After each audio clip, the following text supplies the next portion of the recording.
तो दोस्तों इंडिया में सबसे बड़ा स्टॉक ब्रोकर कौन सा है? अब आप पूछेंगे किस मामले में? अब बहुत सारे मामले हैं। एक्टिव क्लाइंट्स के मामले में, then you have overall turnover के मामले में, प्रॉफिट के मामले में, ऑफलाइन प्रेजेंस के मामले में या बी टू बी बिजनेस के मामले में।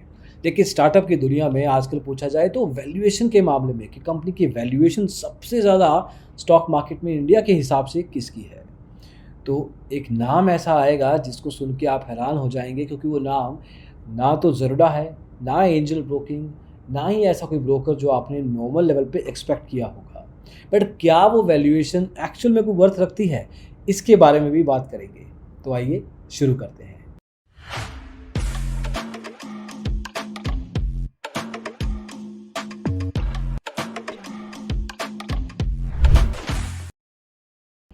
तो दोस्तों इंडिया में सबसे बड़ा stock broker in terms of active clients, जो लोग एक्चुअल में उस ब्रोकर के थ्रू ट्रेडिंग करते हैं, वो ब्रोकर कौन सा है? वो ब्रोकर है ज़रोडा, जिसके पास ऑलमोस्ट 50 लाख एक्टिव क्लाइंट हैं, 49,50,623 टू बी एग्जैक्ट। लेकिन क्या ये वैल्यूएशन में सबसे बड़ा है? अभी आते हैं उस पर। अगर हम बात करें प्रॉफिटेबिलिटी लेवल पे, तो ICICI डायरेक्ट, HDFC बैंक अच्छे खासे ब्रोकर हैं और हज़ारों करोड़ रुपए का प्रॉफिट पर क्वार्टर या पर ईयर शो करते हैं।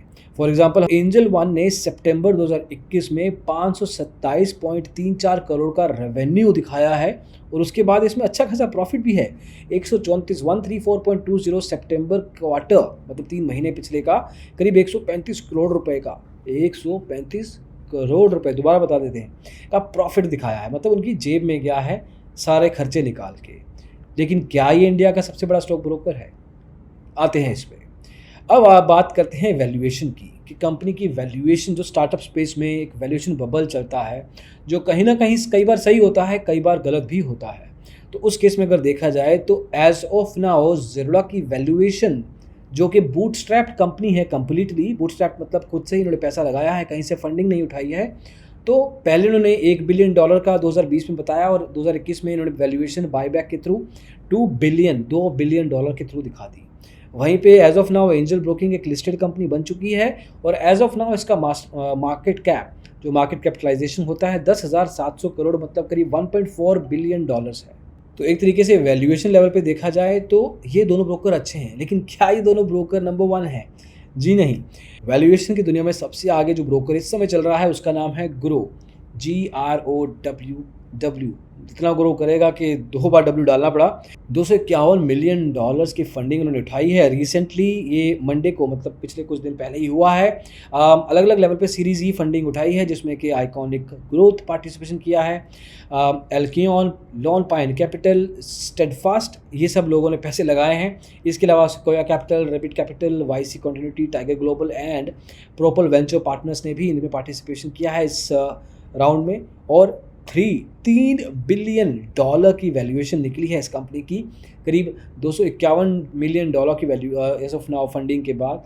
तो एक तरीके से आज की तारीख में ग्रो 3 जैसे भी लिख लीजिए, $3 बिलियन की वैल्यूएशन पे है। अब ये कंपनी क्या एक्चुअल में इतनी ज़बरदस्त है? देखिए, वैल्यूएशन की दुनिया में तो मानना पड़ेगा कि हाँ, ज़बरदस्त है। बाकी चीज़ें भी देखनी चाहिए, आपके सामने फैक्ट्स रखने चाहिए, that is important. As of now active clients के बेस पे देखा जाए तो 20 लाख से ज़्यादा एक्टिव क्लाइंट्स हैं। अब एक्टिव क्लाइंट्स में इनकी शिकायत भी कुछ खास नहीं है, 34 शिकायतें हुई हैं। तो नंबर्स के लेवल पे ये ब्रोकर ठीक है, लेकिन म्यूचुअल फंड कंपनी थी, तो एक तरीके से वहाँ से उठ के आए हैं। जैसे पेटीएम भी आगे आ रहा है, पेटीएम मनी के थ्रू, क्योंकि उनके पास अच्छा खासा यूज़र बेस था, तो नेक्स्ट बिलियन या ग्रो भी आगे आ रहे हैं। क्लाइंट लेवल पे ठीक है, लेकिन जब हम बात करेंगे खर्चों की, प्रॉफिट की, रेवेन्यू की, तो वो देखने भी ज़रूरी है। ज़ेरोडा ने 1093 करोड़ रुपए का रेवेन्यू दिखाया, 440 करोड़ का प्रॉफिट, 759.9 करोड़ का रेवेन्यू दिखाया एंजल ब्रोकिंग ने और 82.3 करोड़ का प्रॉफिट पिछले साल 1 करोड़ रुपए का रेवेन्यू, दोबारा सुन लें, 1 करोड़ रुपए का रेवेन्यू ग्रो ने दिखाया है और करीब 8 करोड़ रुपए का लॉस। देखिए, लॉस के लेवल पे ठीक है, ग्रोइंग कंपनी होती है तो धीरे धीरे आप ब्रेक इवन पे पहुंचते हैं, लेकिन रेवेन्यू नहीं है। 20 लाख क्लाइंट ने मिलके 1 करोड़ रुपया कमा के दिया है, मतलब पर क्लाइंट 5 रुपये कमा रहे हैं। 5 रुपये, 5 रुपये, 5 रुपये। देखिए ब्रोकर ठीक है, ब्रोकर की गलती है या नहीं वो पता नहीं, लेकिन नंबर्स इसके साथ नहीं जा रहे।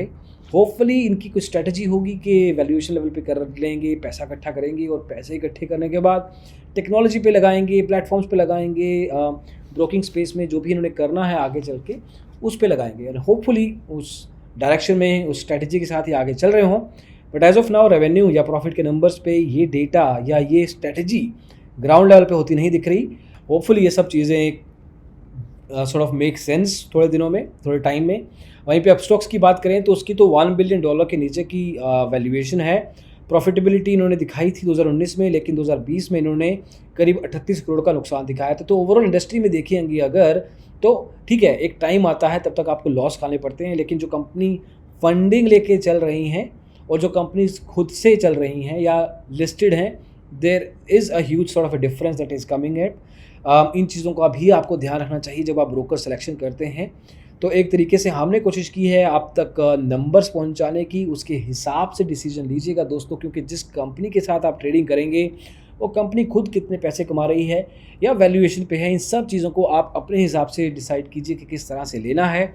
हमारा काम है आप तक इन्फॉर्मेशन पहुंचाना और वो हमने कोशिश की है।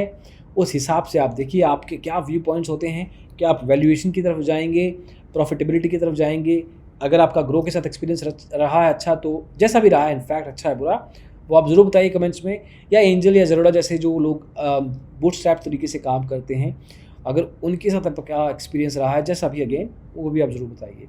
होपफुली ये वीडियो आपको एक बिजनेस सेंस देगी, एक तरीके से स्टॉक मार्केट इंडस्ट्री की किस तरह से काम होते हैं, किस तरह से इनकी कंपनीज खुद चलती हैं, ये आइडिया होगा। खर्चे पता लगे हैं, रेवेन्यू पता लगा है, वैल्यूएशंस पता लगी हैं। होपफुली ये चीज़ें आपको हेल्प भी करेंगी। अगले वीडियो में दोस्तों ज़रूर मिलेंगे। अभी के लिए इतना ही। Thank you so much. Take care, bye bye.